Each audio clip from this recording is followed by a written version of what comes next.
Well, hello. Just want to say welcome to 130 episode of Nerds with Mics. 137, right, Justin? Yes, Yeah, 137. It's hard to believe we're up in the above 100s, let alone 137. But welcome everyone to tonight's episode. I know we are doing things a little bit differently this evening because we're recording on a Sunday instead of a Monday. So we appreciate you being flexible for us. However, you get to watch this whenever you want. If you don't want to watch it tonight, that's fine. You can watch it tomorrow. But anyways, so tonight we're going to be covering a range of topics, but our big overarching topic tonight is the conversation around the pros and cons of console exclusivity. And I know that that's kind of a hot topic, but when we wanted to talk about it in a way that kind of to give both sides of the argument, if you will. But without further ado, let's get into it. I'm your host, I'm not Justin. I'm Travis. I'm Travis. I was looking right at you and I was like, I'm Justin? No, I'm Travis. Who are you? Oh my gosh. That's an all-time great right there. Yeah, I'm just gonna clip that. Right? Clip it. Cut that. Clip it real good. Clip it real good. And I'm you're Travis, also, I guess. So yeah, that's right. Yeah, for our audio listeners, they're gonna be like, "What the hell is wrong with these guys?" I know. Right? Yeah, but go ahead. That's so good. So I started watching season 2 of The Bear. I can't remember if I talked about The Bear a couple weeks ago. Oh, I guess we're getting right into what we've been up to. All right. Oh, is that not what you said? I got so distracted by the. No, it's my fault. But you know what? Let's go ahead and get into it. What have you been up to this week, buddy? This is a disaster. We can't do this on Sundays anymore. That's the problem. Nope. We're too loosey-goosey on Sunday. It's all my sister's fault. All right. Well, back up. Watch some of season 2 of The Bear. I can't remember if I mentioned it a few weeks ago, but it's a show on Hulu. Forget the guy's name, but really good. Takes place like at a restaurant in Chicago. There's more to it than that, but it's just really, really good. So far, season 2 is just coming out swinging. Saw Asteroid City today. I'm a huge Wes Anderson fan. I had seen some of the reviews on Rotten Tomatoes. I want to say that even like the audience score is kind of low.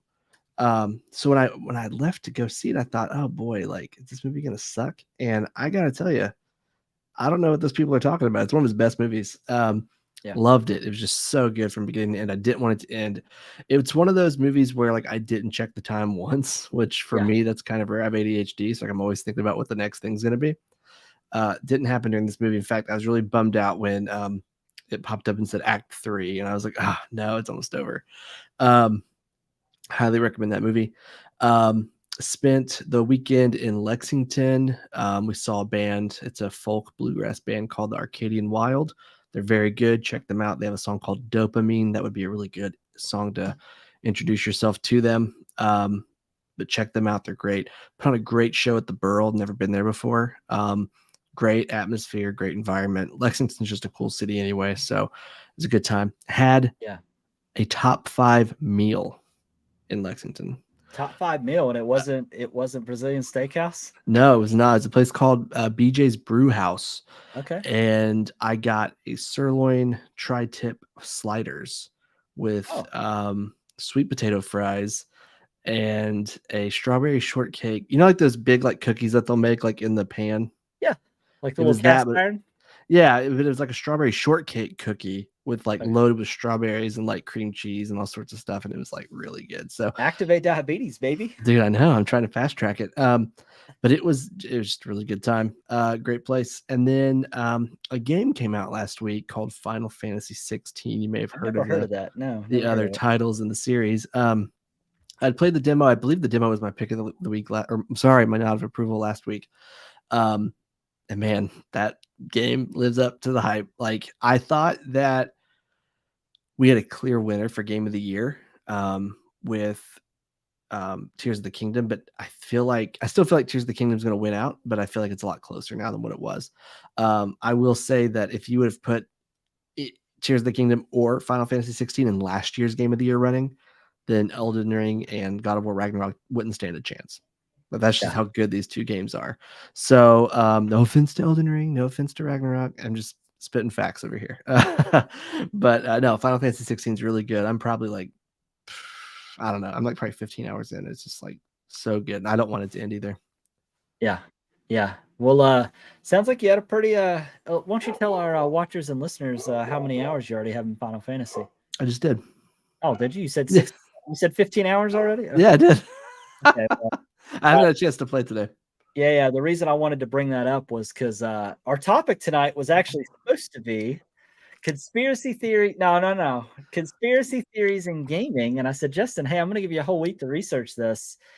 And he messaged me yesterday and said, hey, we're going to need to do a new topic. I haven't had any time to make notes on this topic. I was out of town and we bumped it back a day. And then he says right after that, hey, man, you played Final Fantasy 16? Yes. I said, no, man. I said, no, man, what about you? I play about 10 to 15 hours. I said, oh, you could have just taken an hour of that time to make some notes. But you know what? That's okay. That's right. Absolutely right. But honestly, I think it actually worked out. We could do that topic next week because I think the conversation that we're going to have tonight is going to be really good, especially with like coming out with, Final Fantasy 16 and like that obviously being an exclusive on PS5.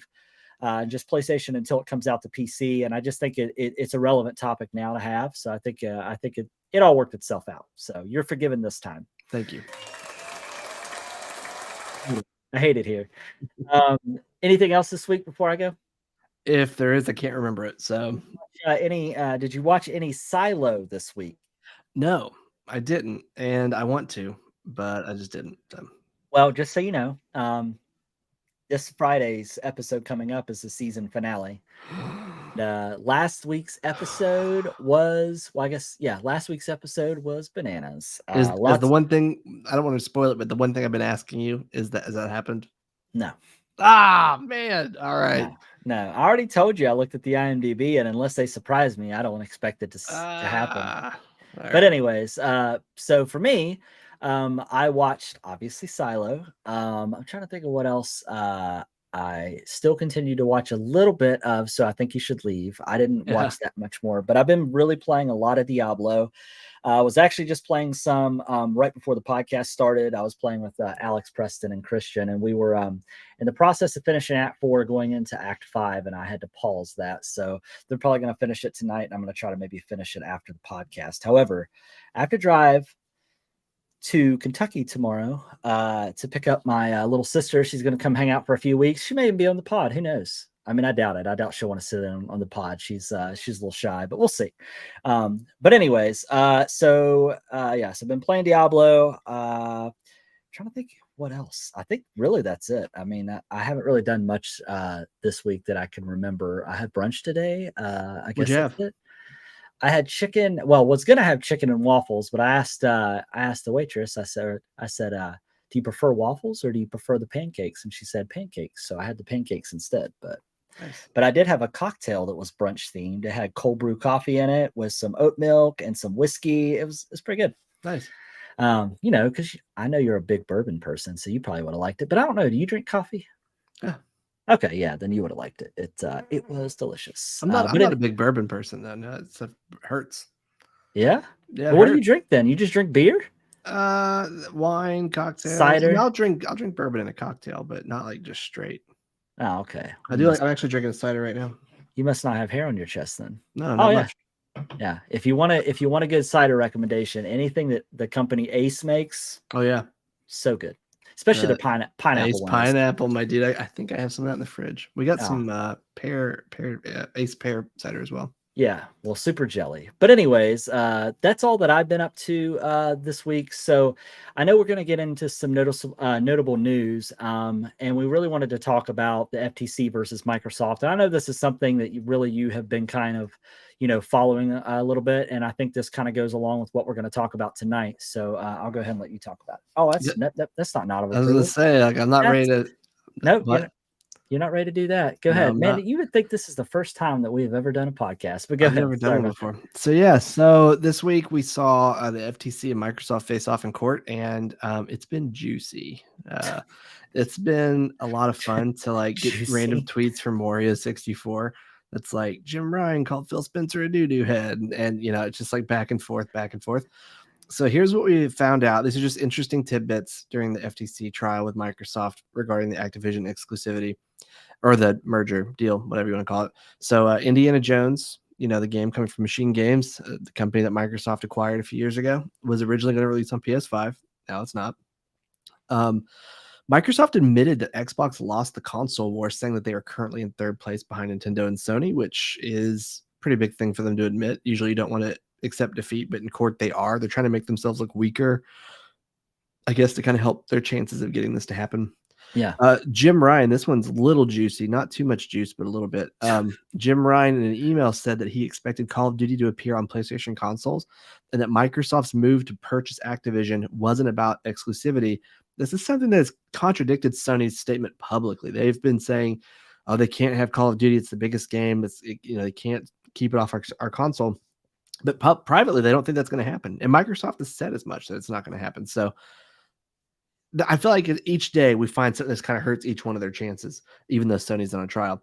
This is my favorite juicy nugget. It said Starfield was originally going to skip Xbox consoles. Sony made agreements for Deathloop and Ghostwire Tokyo, and Microsoft, that's when they decided to buy ZeniMax and Bethesda to make sure that didn't happen again. Ryan McCaffrey from IGN had like the best tweet over the weekend. And keep in mind, I have no allegiance to either one, but this tweet was awesome. He said that Sony getting exclusive rights for Deathloop and Ghostwire Tokyo was them effing around, and then Microsoft buying Bethesda was them finding out. And I love that so much. I mean, I think that's a good way to describe it, honestly. I mean, if you are going to F around, you sure as heck going to find out. It's not a matter of like if, it's a matter of when. Oh, yeah. This next one kind of hurt to hear, but Elder Scrolls 6 is at least 5 years away, and it's unclear if it will release on this console generation. Man, I know. Internal memos also show that Microsoft believes that the next generation of hardware will release in 2028, which 5 years away. That's a pretty decent amount of time between now and then. So not too worried about that. And this one was interesting. I actually didn't know this. So there's no PS5 version of Minecraft. I just assumed that there was. And of course, I believe the court kind of grilled Microsoft on why didn't you do this? Like, are you not going to support it on PlayStation 5? And the reason is because Sony didn't send Microsoft a dev unit of the PS5 before launch. And instead of working on it after they finally got one, they decided to work on Minecraft Dungeons and Legends. So like, why circle back? Like, you didn't give it to us, so we're not going to waste any more time. So yeah, we still have a whole week. I think we still have all this week to go. Phil Spencer took the stand on Friday.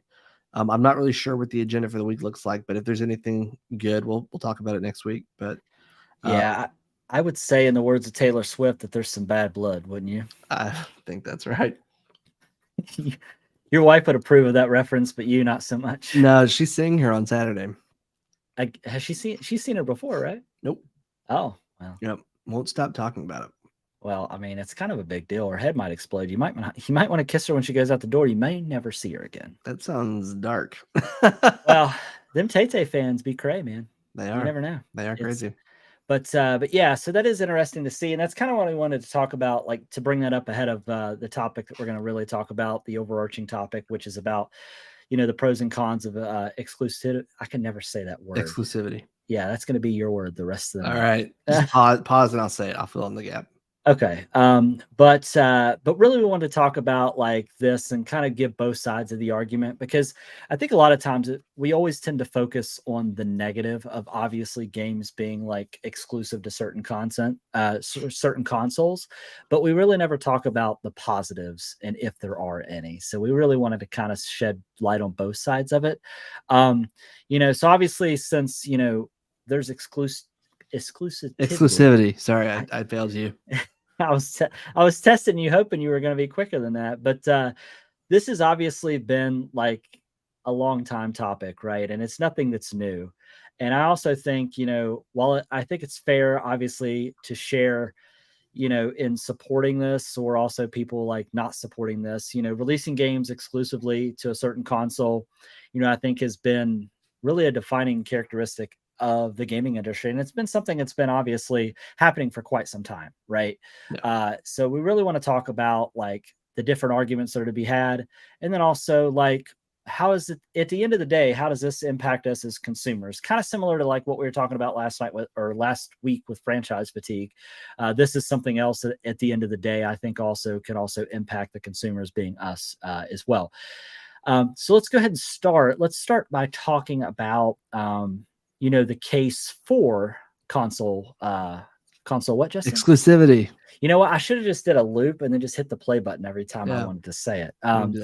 Let's talk about how this can really enhance platform diversity. I was reading my notes that I made about this specifically.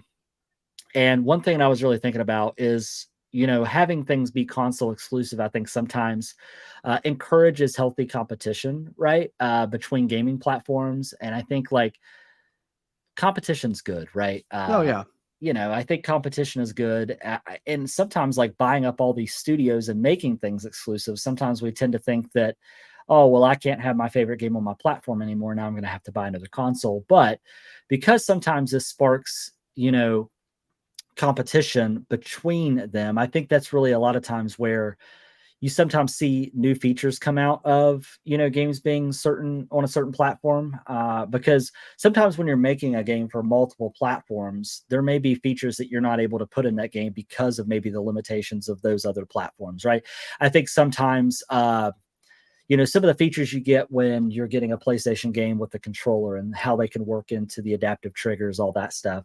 It also allows, obviously, not only unique features, but also innovations and also maybe some experiences that you may not find that other consoles being able to deliver. I think a lot of times with the power of the Switch being so like hampered by what's inside of it, like, I mean, look at Hogwarts Legacy, for instance. That game is, well, it's supposedly coming out on Switch, but that game will probably never see the light of day on Switch, if you want my honest opinion. I just don't know how it's possible. I thought they canceled it, or did they just push it back? It's keep getting delayed, but I think it's gonna probably more than likely get canceled. But I think by offering obviously exclusive games, I think consoles, that's where really they can differentiate themselves, from one another. But also I think that's really what helps create a sense of identity, I think, for that console to stand on its own and also attract specific audiences for those games and for those platforms. So I think that's one way that it's good to have some games that are exclusive to consoles, because it helps things not feel the same all the time when you're jumping from one console to the other. I mean, because Yeah. there's games that I played on Microsoft that I'm like, man, that was a really good experience that I couldn't have got on PlayStation, or vice versa. Like typically single player story driven games, I always find I have the best experience with ones that are generally console exclusives for PlayStation. But I tend to find that a lot of times I have better multiplayer experiences on Xbox. You know what I mean? What's your thoughts on that? So yeah, if there was no console exclusivity in place, then when new consoles came out, the launch titles would be the same. There'd be nothing separating them, right? Yeah. Except for first party titles. But that's where you kind of get into it. So like Sony has kind of like built these first party companies on their own, whereas Microsoft has more or less acquired them, which, you know, you can argue that all day. Another thing that kind of is like helps the case for console exclusivity is just resources. So you may get a game developer who might be lighter on resources than others, and Microsoft might swoop in and say, "Hey, um, we'll make your game. We'll give you a ton of money to help you with production and all that of your game, but it's only going to be on Xbox." You know, Yeah. so it can really help dig, indie developers or just smaller developers like out of a financial hole, if they're having some trouble getting their game off the ground or getting it funded or completed. Also, just as far as like, if you make it exclusive, maybe Microsoft's QA team will take over, squashing bugs and helping you out there. That way you don't release a broken game. Redfall was broken anyway. But I mean, so there's that as well, to kind of go in favor of it. But also, just like I said, the whole making them stand out. This is a business. Everyone's here trying to make a buck, whether it be Xbox or Ubisoft or Square Enix or PlayStation. They all want to make money. And they want to earn money, and they have to sometimes spend money to get that. So Microsoft, I believe, is a much wealthier company than Sony, but they still had trouble locking down these exclusive deals, which I can actually talk about this in the next part. But yeah, I don't. Other than really, um, the resource aspect and kind of differentiating the two consoles, I can't really find a ton of pros for it. I mean, making sure it's typically, I think kind of what you said a minute ago too, is making like with Sony and the controllers, if you release it on one, it's probably going to have a better release Mhm. because you don't have to test it on two different systems with maybe two different sets of console features. Um, but yeah, that's kind of where I stand on the Yeah. pros anyway. Yeah, and kind of what you were alluding to, which I'll transition into this next portion, because a lot of what you said is the notes that I had for this next one, which is talking about like fostering creative development. So for me, one of the things I think is like when you have console exclusivity, that's just what I'm going to say. I'm going to keep botching it. I'm You sure know, we'll let you do that. I waited until you took a drink so I could botch it on my own. But anyways, um, I think deals often provide game developers a lot of times with financial support and resources that maybe wouldn't normally allow you to take creative risks because Mhm. you know that that game is going across multiple platforms. But if you're only doing it on the one console and there's maybe less risk involved, it allows you to be more creative and take those creative risks because you're not going out to the masses across all the consoles, Yeah. right? I think with this type of financial backing, when this happens, I think this can really be the result of a high quality game that may not typically be able to be had otherwise if you're having to make sure that as you're going through this development process, you're making it a way that's suitable for all consoles. I also think that this really allows developers, I think, to maximize like what that potential is for that specific platform's hardware. You know what I mean? I think a lot of times it's like you sometimes see that when a game releases, right, one console may be performing better than the other until patches come out to help fix those type of issues. I mean, Yeah. obviously, we saw what happened with Cyberpunk. Like, what would have happened if that? I mean, obviously, we know that that game was really made more for like the PC aspect of it, but like, think about if a game like that had tons of issues out of the gate was only being made for one console. Do you think that, like, say if it was PC only? Do you think it would have had the same type of issues if it wasn't being made for like multiple platforms? I'm not saying that it wouldn't, but chances are it would the problems would have been less, I would imagine. So Um, for Cyberpunk specifically, I don't know if you remember the reviewers got their hands on the PC version first, like to review, right? and IGN gave that game a 9 out of 10. Um, and if you played that game on your PS5 or Xbox Series X, it ran okay, but it was like a totally different game from the PC one. Like it just lacked a ton of like graphical fidelity, right? Yeah. Um, so that game probably should have started off on PC only and then Yeah. made its way to consoles. Um, I have played the next gen version, the PS5 version recently, and it is pretty good. It looks good, plays really well. Not still not PC quality, but I would say they're more on the same level now than they ever have been. Oh, okay, cool. Yeah, and I think sometimes too that the last thing I'll say about that around the fostering of creative development is I feel like kind of to your point, like if you stick to one console, whether that be PC or whatever, that really allows you to optimize that experience, right? To your point, you're saying like a lot of early reviews of that game, PC only, it was fine. It wasn't where they started to see a lot of the underlying issues is when they went to console, is because trying to make it work across all platforms, different chipsets, different graphical processors, all that type of stuff is tricky, I'm sure. Oh yeah, And I'm just giving my point of view from the outside in. I don't know what really goes behind all of it in detail, but like I'm just saying, like certain games I feel like would run into less problems if it wasn't being like have to be made to appeal to everybody and all consoles. Now, at the end of the day, I understand, and you made this point earlier, is when you're making games, you want to make money, right? yeah, If you keep it to one platform, that's just money you're not getting from other consoles as well. So, like, I understand maybe why it does that. That's why I'm a bigger fan if they are going to do things that are exclusive, maybe making it a timed exclusive, yeah, because that gives a certain set of audience members time to have that experience. But by the time it hits those other platforms, it's a more optimized experience because they're not trying to launch it all at the same time, if that makes sense. You know what I yeah. mean? Oh yeah. So, what did you have anything else to add around this specifically? Not the pro portion, no. Okay, so the last thing that I will say around the pro one is, I think another thing that this helps drive sometimes is driving, the technological advancements to the point around like maybe hardware specific features that they have, right? So like I think when you have games that are exclusive to certain consoles, this has historically obviously played a big role in driving technology, right? I think about the advancements that have made with the controllers. I think about like when when Forza and first person shooters were really big on Xbox. I'm sure that's the Elite controller came out of that because you had a lot of people competitively playing on Xbox. So I think when you have that, right, when you have things that are exclusive to certain consoles, it really allows them to really want to push development forward, especially like we're starting to now see a lot more accessibility features come to consoles, accessibility controllers, and more. We have more ways than ever now for people with disabilities or impairments to be able to play games, right?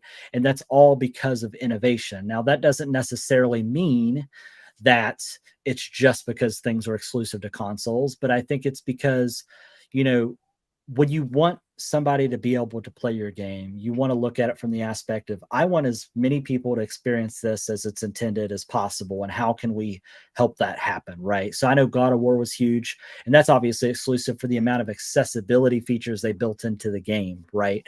I know Microsoft has done really well with the type of controllers that you can get for accessibility. So I Sony has think one now too. yeah, yeah, I see that they just I think it was like a month or so ago that they announced one. But Yep. I think exclusive titles often I think help push the boundaries of what the consoles can achieve. Typically when you go from one console generation to the other, you always get the highest quality games to the latter end of the console cycle, right? And typically, those are usually always console exclusives right before they switch over, is when you typically get the best quality games. And a lot of times, there's some games that are intended to help bridge the gap, right? Kind of like I think of like when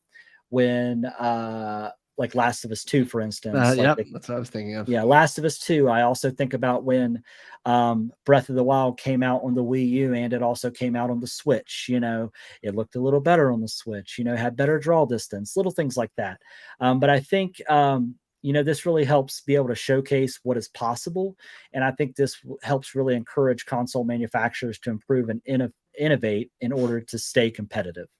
that's really all I had on that. Now I know you probably have a lot more in regards to like the case against console Well, exclusivity. yeah. So I mean, I do. I think most people will too. I'm not saying that console exclusivity is all bad, because we just talked about the pros of yeah, the instances where it's good. Where it's bad though, so like there's one. I actually have a list here of some examples that angered gamers. So, and most of these do skew towards Sony. Um, so one that really stands out. Most of these aren't games. Most of them are it's game content. okay, So the one that really comes to mind as kind of crappy was when Marvel Avengers got Spider-Man. okay, Um, and I think about this one occasionally. Obviously, the game itself is kind of a dumpster fire, but um, you're taking a character that is, for the most part, I mean, Peter Parker is a kid, right? yep, Spider-Man is a kid, and Spider-Man is extremely popular with kids, right? So you're telling me that you're releasing this Marvel Avengers game on every platform, right? Some kids may only have an Xbox. Some kids don't have both like you and I, right? hmm Um, so this kid who has his already expensive console, his Xbox, and he bought Marvel Avengers, maybe with his allowance, he can't play as his favorite superhero because of a stupid exclusivity agreement for Spider-Man. Now, I guess the part that happened is Sony helped a little bit with the Spider-Man mechanics or whatever. I think that's the rumor. If that's factual, I'm not entirely sure. But I just always thought about that one as kind of like that's crappy because like if this were like Destiny or something like a mature rated game, that's one thing. But like I kind of felt like this move for Spider-Man like honestly hurt kids more than anything. Like you and I could have played this game on any system because we have them both, but not everybody yeah, does. Not everybody correct, has the resources to have both. Or just cares to have both, you know. So I just kind of felt like that was more of a punishment for the kids. yeah. And I thought that kind of sucked. Yeah, no, I agree. One thing I would like to try to share, if I can do this without completely botching it. Hold on Botch just a it. second. You said botch Botch it. it. So I want to share this real quick, and you make sure our screen layout looks good here. Okay. I'm going to go ahead and add this in, and we'll do this one actually. So this Kind of hard to website see. is it okay? Here, let me increase the window size real quick. Hold on. This view's a little bit better. Yeah, here, let me make the window bigger, and then I'll also zoom in real quick because one thing I want to show you. So this website here talks about exclusives, right? So for PS5, right? So in the color options, you have like full exclusive, platform exclusive, console exclusive. But if you look at PlayStation's list, right? So obviously we had some timed exclusives, right? So those are the dark red, or no, dark red is console It's like a burnt exclusives. orange, Yeah, it's like a burnt orange. So obviously, like you had Deathloop, which was timed, Ghost Tokyo, which is timed, Godfall, which was bad. yeah, yeah. Oddworld, but look at all the so I would have always assumed that PlayStation was the worst about having console exclusives, right? Mm-hmm. So I'm looking at this list. And then obviously you have Gran Turismo 7, Horizon West, Marvel or Spider-Man. And then you have a lot of these still timed ones, right? Now look at this is what I find interesting. So check this one out. Look at all the hardly any of these are timed. So to your point earlier, when you said that about that tweet about Sony effing around, and then Microsoft telling them to find out. This is what this is about. So I'm seeing like Fables of Burnt Orange. Is that going to be? Does that mean because it's going to be on PC as well? Well, burnt orange means it's just straight exclusive to them. Oh, my bad. Yeah, yeah. The red is the ones that are the bright red is full exclusive. So console exclusive It means means it just for can that. be on PC or smartphone. It says Correct. okay. Yes. Got you. Yes. Got you. Got you. Yeah. So I thought this was very interesting. Gosh, so like the actual straight up exclusives that they have are like, no offense to these developers, I'm sure they work hard, but like they're nothing. Like they're not notable games. Yeah. Now, of course, I'm not 100% sure when this was updated last, so that I would have to look into. But I just thought that was very interesting because some of Poor these games Xbox, almost half of theirs aren't even out yet. I know, and then obviously you're going to go into Switch, and Oh, we know the story there. I oof. mean, yeah. So, but anyways, but yeah. Oh yeah, this must be old. Look at this, Breath of the Wild sequel. Oh yeah. But still, that means that list is probably only grown because I don't think Oh any of yeah. those have changed. Obviously, Yeah. um, but yeah, so I thought that was pretty interesting. So with that being said,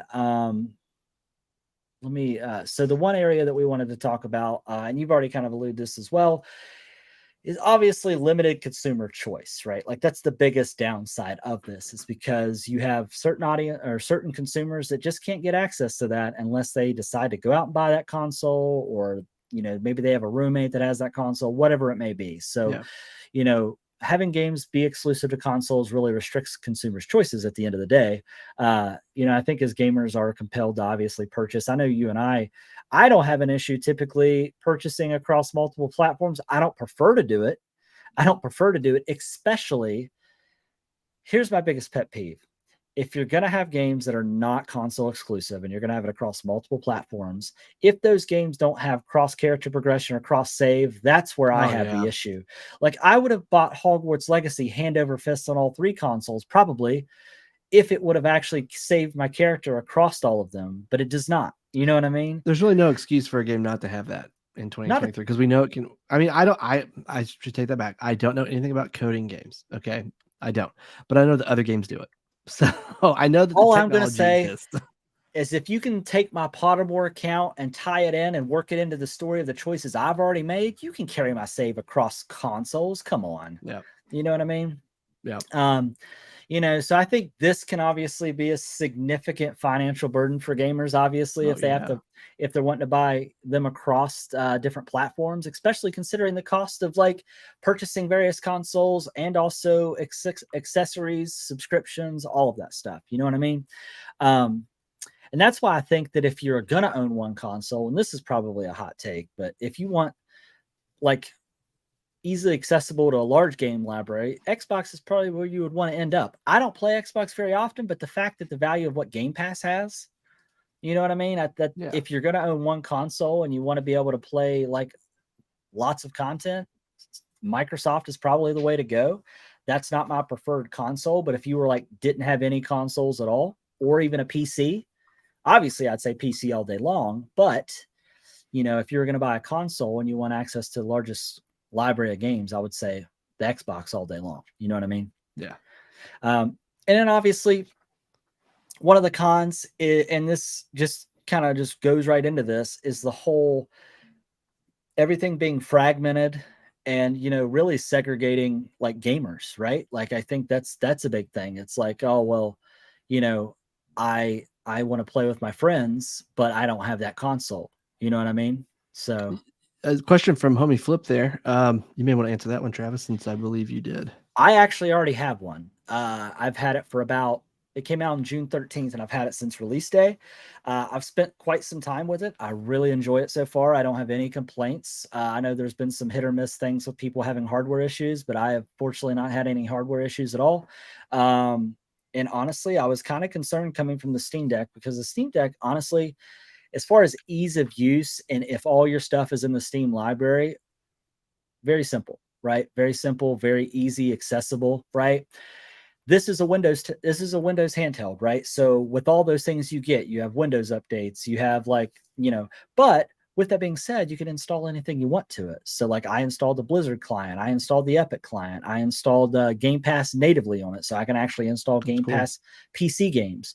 Now that's not to say that the Steam Deck can't do it, but there's tons of It's a workarounds. headache. There's tons of workarounds, and if there's an update, then it might break that process. You know what I mean? So it's been a really good experience, and I plan on making a follow-up video probably within the next week or so about my review, I guess, of the unit. But I am surprised by how well it is to navigate, because it doesn't have the touchpads like the Steam Deck. So like you would think navigating Windows is terrible. Honestly though, the touchscreen features are so good, and actually Armory Crate, which is the overlay for the software, is actually pretty nice. I don't have any issues with it at all. So, and they seem to be doing a fairly good job of keeping like updates rolling out and stuff like that. But yeah, I recommend it, especially because like if you buy it through Best Buy, you got 14 days to try it out. If you don't like it, just return it. You don't have a restocking fee, anything like that. So, if it's just something you want to try out, you can definitely do that. But I'll tell you, one of my favorite features about it is when I set it down and plug it in the dock, I have a separate gaming keyboard and mouse. I can essentially just use it like a Windows desktop and then just unplug it and take it with me. Like it's really cool. We have a couple comments Yeah, on the topic here. bring them in. Yeah, this one says timed exclusive is worse because when a game does come to the other platform, they will pay for exclusive DLC, which then hurts the early adopter. That's true. A lot of times we see like an Xbox exclusive game when it finally comes to PlayStation, it's the Game of the Year edition that has all the DLC. The Xbox guy doesn't have that, or vice versa. And he has an example, or they have an example. For instance, one of the recent Dead Rising games was timed exclusive for Xbox. It came out on PlayStation 1 year later with the included DLC that extended the game at no extra charge. While on Xbox, you had to pay in order to get the real ending. So that's an interesting take. We haven't really talked about that one yet, where you kind of get screwed for buying it during the timed exclusivity window. Yeah. Yeah, Yeah. absolutely. Yeah, and that's the thing too. It's like if you're gonna have games be like if you are gonna have games be across multiple platforms, like you remember when they really used to like when they released them across multiple platforms, they would basically give you content that was exclusive to those consoles, right? Yeah. Like I remember Soul Calibur. that's what I was gonna say. I was like, this Yeah. takes me back to my GameStop days because you used to have like an exclusive character like per Yeah. console, right? Wasn't it You had Link? you had Master Chief, you had Link, you had on PlayStation, you had the guy Can't from remember. Tekken. Oh yeah, yeah, Hayat, yeah. yeah. And then they did the Star Wars characters where you had Yoda and then you had Vader, right? Like Mhm. it's pretty dope. But That's a cool way to do it. yeah, for sure. Now, just to kind of finish off the whole fragmented part that I was talking about. So, obviously, when you have games that are console exclusive, you create a fragmented gaming community, right? As players are divided based on their chosen platform, right? I think this segregation kind of limits the ability to play with friends, like we talked about, right? And Mhm. who often, who have different consoles and potentially hindering like what social experiences you're having with people because you're not able to play with people you want to play with, right? I mean, Yeah. and also I will tell you though, one of the nice things is like Discord has made it really nice. I don't know if you've used any of the Discord Yeah. features that allowing you to like just send your chat to like PlayStation or Xbox. Yeah. I mean, I've recently started using that within the past few weeks, and it's like flawless, like no issues. So from a chat perspective, there's definitely solutions out there, but it doesn't change the fact that if there's certain games that you can't play with your friends, if it's just a certain console, that in itself can cause an issue, right? And almost foster a sense of like exclusion. You Yeah. know what I mean?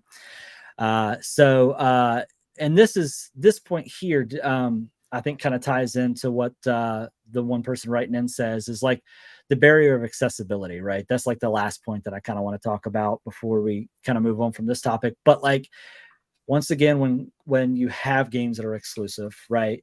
I think this can sometimes exclude individuals who cannot afford or choose to invest in multiple gaming platforms, or even like if they saved up all their dollar bills and they can't and what's to say they can't afford that DLC, that they're talking about. Yeah. And a lot of times what about like if you're buying, and I mean I know this is probably, but we used to have this issue at GameStop all the time where if they came out with DLC, but you had people playing where their consoles didn't have internet. Remember that? Oh yeah. That used to be a thing. I don't think that's a thing much anymore. But We used to get demos in the magazines. oh, I know, dude. That shit's wild. Good times. Yeah, it looks like we have a comment. If you want to bring that one in. It says games have to have crossplay. I feel the longevity isn't there, and I agree 100%. And that's why I think we're seeing games like Fortnite and Warzone and Siege now has it. Homie Flip and I have played countless hours of Siege and Warzone. I think Fortnite. Um, you're seeing these games kind of have new life or extended life because like it doesn't matter what system you have, what system I have, what system our friend has. We can all play together and we can all talk in game chat together. Yeah. Yeah. And then I think the last part of the whole like making like the barrier of accessibility in regards to being able to have access to these games, I think when you lack that, right, I think this really prevents gamers from being able to experience specific titles. Obviously, think about titles that maybe they weren't able to play because they didn't have that console, right? Yeah. If I wasn't able to play Uncharted, I don't know what I'd do. I'd have been big sad. um, but I think narrowing, this obviously narrows down their gaming options, and I think this potentially excluding them from like playing those highly acclaimed games because there's just certain games that shouldn't be missed. You know what I mean? Yeah. Would you freak out though if you were able to play Zelda on an Xbox? How would that make you feel? Oh, I would love to play Zelda on a console that doesn't stutter at 30 frames per second. I know, right? Yeah. So I'm going to put you on the spot. Okay. Do you want the Microsoft acquisition to go through? Yes. For the What? main reason. Let's hear it. For the main reason is to the point that you alluded to earlier. I feel like, and my mom used this. My mom used this analogy earlier today, and I'm going to use it right now because we're talking about things that we would hear as kids that we now say as adults that I would never thought I would hear me say. Mm-hmm. Is I think if this goes through with Microsoft, I hope and I pray that this helps Sony either shit or get off the pot, as my mom would say. Because I think like they really need to like. I just think that Sony holds themselves up on a pedestal and they just think they're higher than thou. You know what I mean? They And backed it up the last 2 console generations, though. I agree, but I mean in regards of like, I just want them to do something, and maybe Game Pass isn't a good business model. I mean, with as great as I think Game Pass is, if you have a service that's as good as Game Pass and you're still losing the console war, well, they don't have the games to put on it. If they had all these games that Sony has, then it would be the best thing ever. Well, that's what I'm saying. Like, I feel like Sony approaches the situation as you need us more than we need you. Yeah. And that causes them not to want to, build bridges to bring in developers, to make it a destination for games, and because I used to think that like PlayStation was the destination for any indie game that I felt was going to be great, right? Yeah. And now I feel like I can just go to Game Pass and play a ton of indie games that I'm going to have a good time doing. You know what I mean? So I just feel like I just wish that Sony would get better about like building those bridges and creating those relationships with people that are going to want to work with them.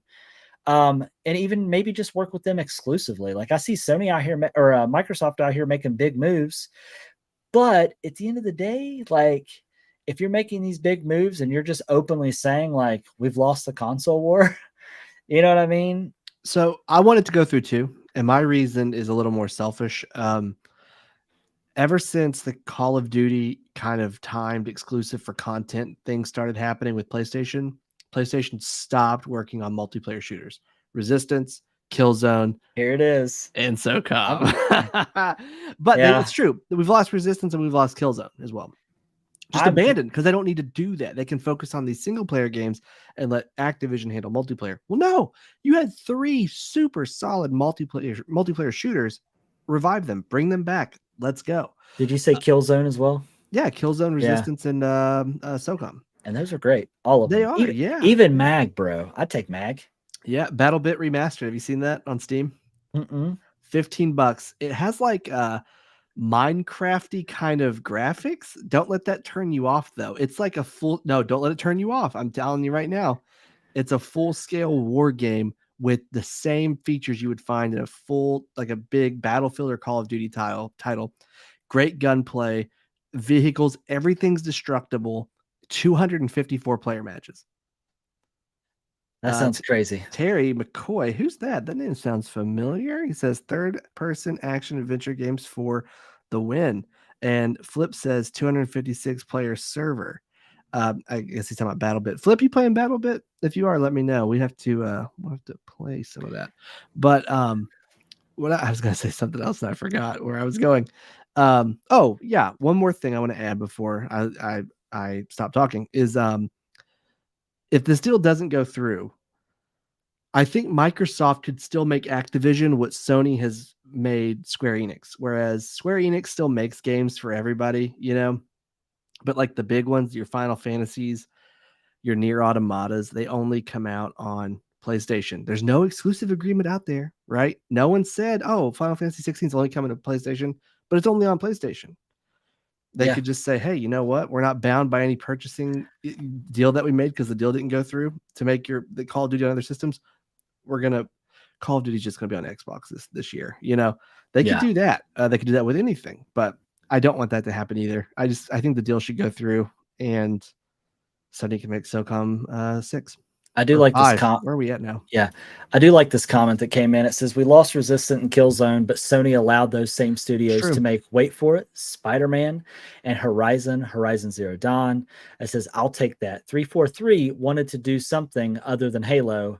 Turn 10 wants to do something other than racing games. I mean, that's True. fair. Yeah, That's a very good point. Thank you that for is a adding good such point. We good got some good games. yeah, for sure. I do think that it's worth revisiting those, but I mean, I think that's the thing too, to their point. I think that like if they would have kept doing like rinse and repeat, maybe we would have never gotten Spider-Man. Maybe we would have never gotten Horizon Zero Dawn, but I don't necessarily think that they need to completely walk away from them Yeah. altogether. I think there's been enough time that's passed that like I feel like if you reinvent those, because there's generations that's not even played those games before. Oh yeah. You know, you know what I mean? So I think they would be well received. I know you're really just wanting that SOCOM I life. am. Yeah, I'm not gonna lie. I really want Killzone too, and of course Resistance. I mean, Resistance is great, although the alternative World War II history game is kind of locked down with Wolfenstein. But so I Yeah. guess that's the one I would cut if I had to. But Killzone and SOCOM, yeah, Yeah, yeah. give them back. Yeah, what is there anything else you wanted to add before I kind of wrap this section up? Because I did have some final thoughts I wanted to add No, around good. around his thoughts. So like obviously we know that like the gaming industry has been obviously evolving, especially a lot lately, but over the past few years it's been evolving. And I think we've seen a shift towards more multi-platform approaches. Obviously we've talked about crossplay, we've talked about cloud gaming, especially with streaming. I think these developments, obviously, I think aim to help like bridge the gap between consoles and hopefully provide gamers, I think, with a broader way to access games. You know, Hmm. um, and be able to play on the consoles that they choose. Now, at the end of the day, it's up to the developers whether or not they want to make things. What not only the developers, but obviously the companies that own those developers, I should say, if they want to make a game cross-platform or if they want to make. Look at my cat coming in here trying to get on this mic. I think at the end of the day, though, ultimately, I think the impact of having games being exclusive to consoles, I think, really depends on what your personal preference is, your financial capabilities, number two, and obviously what your priorities are for gaming. Um, I think being able to strike the balance you know, between games being console exclusive and also being able to like having broader access to like your audience, I think is something that's going to be critical, I think, in the gaming industry, being able to cater to worldwide gamers as opposed to just a certain group and really help, you know, meet meet our expectations, right? Like, because I mean, not everybody buys every console. Some people own one console for the life of that console, right? So like, it's not an easy answer, I guess, is what I'm trying to say. Yeah. I think for people that own PCs and they own all the consoles, they're just going to buy it on whatever platform all their friends are playing with, or they feel that they're going to get the best experience. But when you take that option away from them completely, that's where the problem sometimes ensues, right? Like I think about the example, like going to a restaurant, right? And this seems weird. Like you're going to a restaurant, right? And you're looking at the menu and you order steak because I feel like you'd order steak, Justin. That's what you'd order, right? That or Yeah. chicken tendies, right? And you see a plate of lobster walk by, and you stop the waiter and you say, "Well, I didn't see lobster on the menu." And then the waiter says, "Well, I only showed you half the menu." I'm So you only got, allergic too, so oh yeah, well, bad perfect. analogy. No, I'm So just no, kidding. so nobody wants to only get half the options. Yeah, They want the full menu. You know what I mean? So exactly. everybody wants options. So yeah, so that's kind of my final take on that whole thing. I do love the content and dialogue that we got wrote into. I think that gives Yeah. really good perception there. Now before we go any further, do we just want to talk about our nods of approval, or did you want Terry says options for the win. Wow, you took his comment away. I tried. We clicked at the same time. Yeah, yeah. Do we want to move to nods of approval, or do we want a few more trivia questions this week? Oh, let's do trivia. I'm gonna grab a different deck real quick. I just now thought about it, so I'm gonna Oh my God, you're gonna leave me here with these people to it's talk it's and entertain for. it's literally All right out right. here. So give me just a second. So I'll tell them what we're doing if they weren't here last week while you do that. So last week, Travis has this board game. It's called, I don't remember. It's called Mind the Gap. and basically it's trivia for different generations. So there's boomers, Gen X, millennials, and Gen Z trivia questions. So last week he asked some questions. People, oh, hang on, you there, Travis? Can you hear us? Flip wants to see the baby. We can't hear you, Travis. Yeah, I Unmute muted yourself. myself so you didn't Yeah. have to hear me get up out of my chair. Gotcha.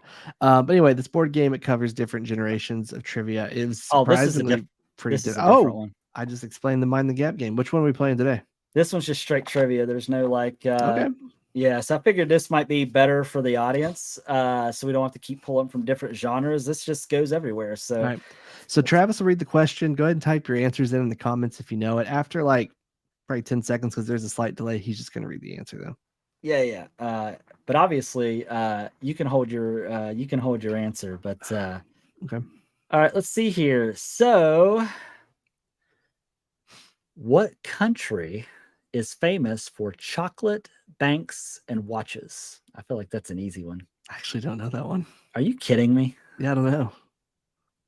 Chocolate Well, banks and watches. yeah, bro, I cannot believe you I've don't never know. heard of this. So. I cannot believe it. I've never read this question and I knew it immediately.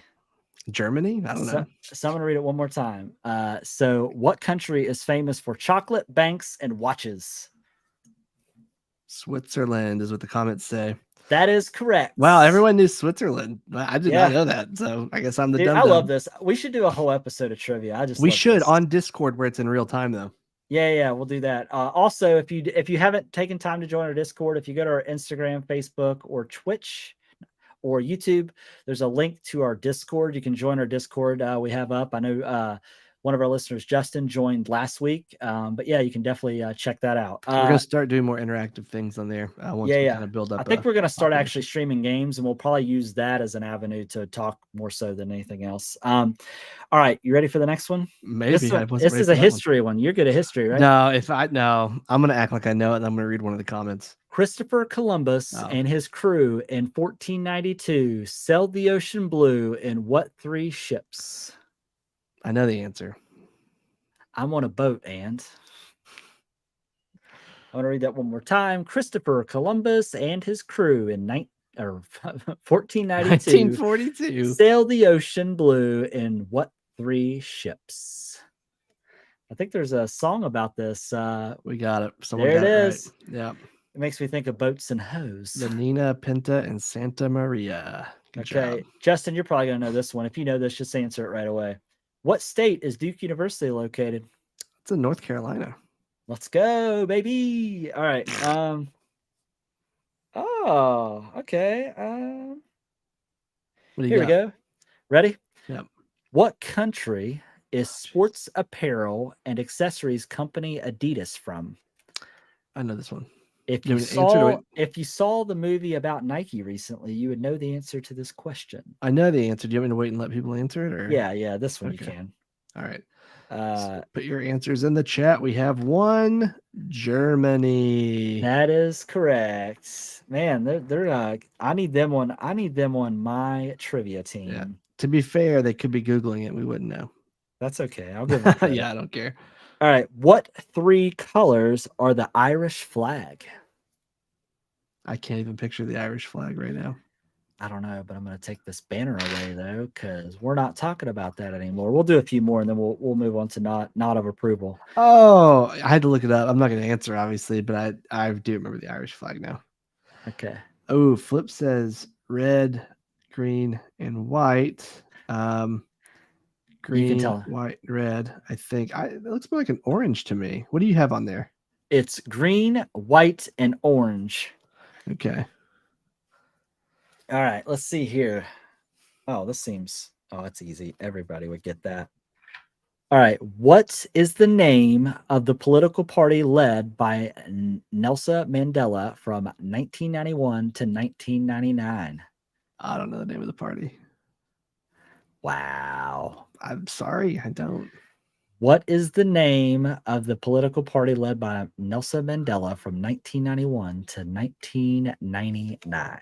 Yeah, I was too busy being under the age of 10. Wow. I was old. It's fine. 1999, I was in high school, bro. I was almost there. So I don't know if anybody's wrote in yet. They haven't. I'm gonna say it's the ANC, which is the African National Congress. Gotcha. All right. Flip says it was the Mandela effect. Oh no, It's a good answer. That is. Oh, here we go. Julius Caesar supposedly said, "Viva Vidi Vici." What does this mean? Oh, I don't know. I used to know it. I don't know. Julius Caesar supposedly said, "Vina Vita Vici." Should I say it Italian like? No, Vita you Vita should not. Vici. No, you What did it does anyway. this mean? I don't. Grazie. Oh God, I don't know. Okay. This is tough. I'm tough or I'm dumb. You ready? Yeah. I'm gonna give it 2 more seconds. Someone says I'm too drunk to taste the chicken. That was by Ricky Bobby, but that's Terry that said that. Yeah. Oh, I came, I saw, I conquered. Yep, and that's what she said. Oh. All right, ready? Hang on, is there a boo reaction on here? Yeah. We'll just go with this one. That's a shock and awe, isn't it? Yeah. All right, ready? Oh. Save that one for your next joke. All right, here we go. What is the? Oh, I know this one. What is the name of the Italian fashion designer who was shot dead outside of his home in Miami in 1997? I know this one.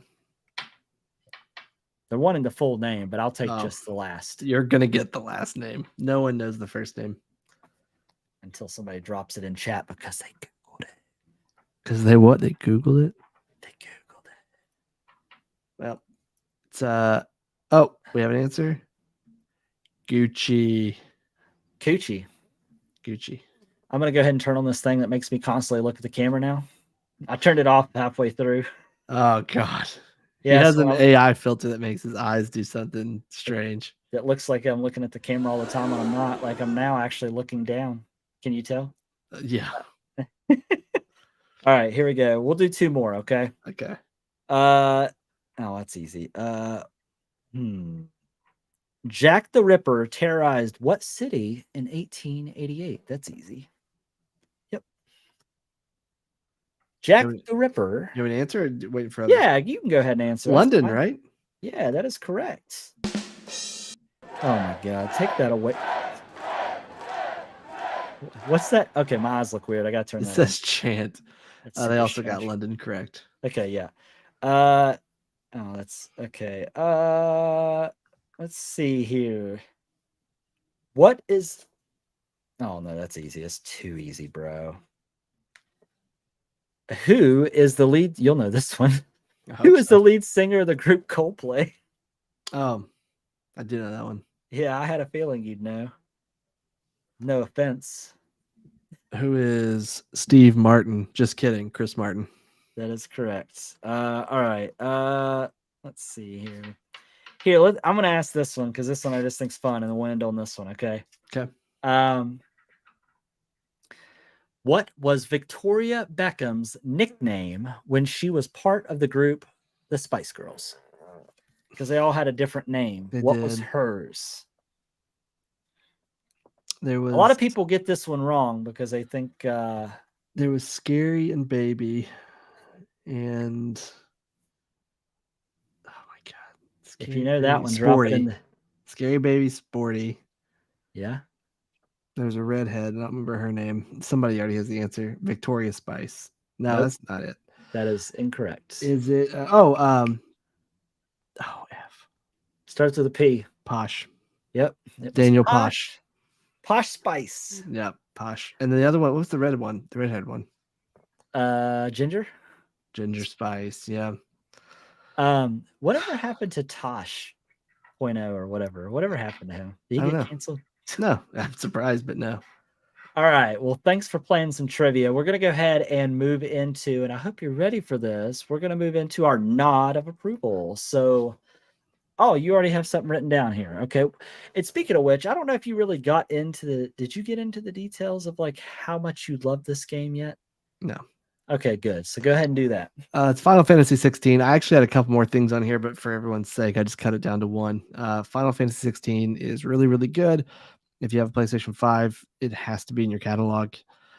If you don't, it honest to God is what I would classify as a system seller. It is worth the price of admission. If you are on the fence on which console to get, we just talked about it, console exclusivity. But it's amazing. It's phenomenal. Yeah. I I was told, I was having a conversation, and I don't think it was with you. I think it was with Alex was talking about how you can tell the influence that Final Fantasy 14 has had on this game as far as like some of the gameplay mechanics and stuff like that. So I guess I got to get into 14 at some point. Yeah, you freaking do, dude. It's I so know, good. but everybody owns an apartment but me, and it took him years to do. You can get So an apartment day one. It's a house that's harder to get. can I just move in and be your roommate? I can give you access to my Can house. we get Yeah. married in the Yeah, we game? can actually. Then I'm moving in, baby. All right. Yeah, you can get married in the game. I Yeah. attended a wedding once. It was really nice. Oh, in game or just in Yeah, in general? game, in I game, thought and you in said general, just in general. I was more like, than once in I general. But unfortunately have been to more weddings than I can count, and I've also been in more weddings than I can count, I'm just gonna, including yours, actually. yeah, I'm just gonna say, don't invite me to your wedding. I don't want to be there. Yeah, That's mean. I shouldn't say that. yeah, I've been in so many weddings. What was that movie? 27 Dresses. That's me, but like 27 like pantsuits. Pantsuits? No, I don't Seven want pantsuits. suit pantses or dress pants. I don't know what I'm trying to You say. better believe I'm photoshopping you on the poster for that movie. Oh my god. But I'm wearing a pantsuit like Hillary Clinton. Yeah, I'm just gonna put Hillary Clinton's body, your face, change it to 27 pantsuits, and it's going Please on our do. social media. Please Yeah, do. it's happening. I'm sorry. 110% let that happen. I I will am. support it. I'll even send you a picture to use. Please do. But anyway, Oh my god, that's well, so good. you said you had some others. Give us some of your others if you had multiples. Well, I mentioned all of them at the beginning of the show. It was the bear, just really good. I'm only at 1 or 2 episodes in season 2, but season 1's really, really great. And it's kind of like Barry, only in the sense that it's like 8 episode seasons and they're 30 minutes each. It's really easy to consume. And then Asteroid City. If you like Wes Anderson, you're probably gonna love this one. If you don't like Wes Anderson, you probably won't. Um, Amazing cast though, and it's just really, really good. Okay, well, perfect. So I actually have, I kind of already previously mentioned one, but uh, this was like a few episodes ago. But mine is Silo again. I'm just really driving home the point. Silo is really good. You need to check it out. If you like those, what do you call them? I thought you had a name for that type of show. Not mystery. Show, What is it? a mystery box show. Mystery box show. It is definitely that. You're just constantly thinking, you knowing what's going on, but then I'm just really hoping by the end of this season, we get some more questions answered. That's the big thing. It's like if you're going to leave me with no questions answered, then I'm going to be big sad. I know Lost was bad about that for the first few seasons, and then they start answering some questions. But this one is really, really good. But my actual one for this week, and it's not for everybody, but if you've been thinking about a handheld gaming console, I would personally highly recommend the Asus ROG Ally. I've really have nothing but good things to say about it. The only thing that I will say is kind of a downside is if you are playing AAA games on basically as high as the settings as that will let you run it at a decent rate. Sometimes you're getting an hour to an hour and a half of battery life. So that in itself isn't great, but what I will tell you is that has a 65-watt charger, so you can fully charge it within like an hour, I would say. Or no, I think 30 minutes actually. But you can also plug an external power, like battery bank into it. I actually found a carrying case. It actually has a 10,000 milliamp battery built into the actual case. So if I'm on the go, I can just plug directly into that case and charge, which is kind of nice. However, if you're not playing anything, like if you don't need 1080p and you don't need 120 frames a second, right? You can get more battery life out of it. And if you're not playing AAA titles, you'll get the same as what you would out of a Steam Deck.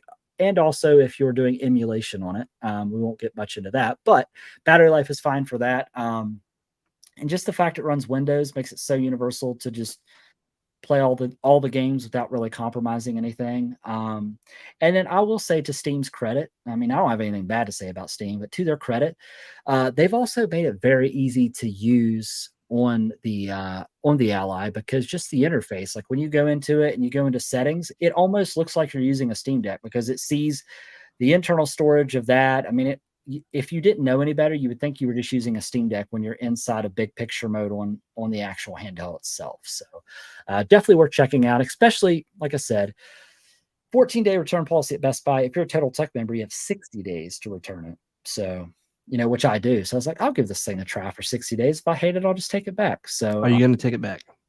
I don't think so. I don't really plan to. I'm actually really enjoying it. The only thing I will say has been a pain is like accessories have slowly been rolling out in regards to just like third-party cases and stuff like that and screen protectors. That in itself has been a pain. But other than that, I mean, I've not really had any issues out of it at all. I will do probably sometime next week, maybe later this week or next week, I will post a video of like an actual video review of just kind of like my thoughts and stuff like that on it. What's it say? It says, can you make calls on it with Skype or Google Hangouts? As long as you can install it to Windows, it can do it because there's no limitations because it actually runs Windows. Does it have like a front camera like the PS Vita? It doesn't built in, but you can theoretically plug in an external one if you wanted to. Okay. What's cool too is in the power button, it also has a fingerprint reader. So you can just literally touch the power button. It unlocks it as well. I will say the speakers are great, but just overall, not really any complaints. I really, really like it. So that is my nod of approval. Is there anything that you wanted to mention before we close out? I think I'm good. Well, I will say, Lord willing, Justin gets time to make notes this week. I want to do trivia next week. You've already convinced me to do that instead. Well, we'll put it to a vote. If you've watched this video, listen, I will give anybody that watches this video that wants to leave a comment.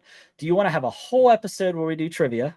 And we can even divide into teams and whatnot. That'd be cool. That would be cool. Or do you want to see us talk about and join part of the conversation around the different conspiracy theories in gaming? Like, that's what I want to do. I want to talk about all the different conspiracy theories around gaming, the weird ones, the ones that people think are true that maybe not be true, things are maybe we don't think true that is. But that is a topic that you really I said whole, but I don't know what that means.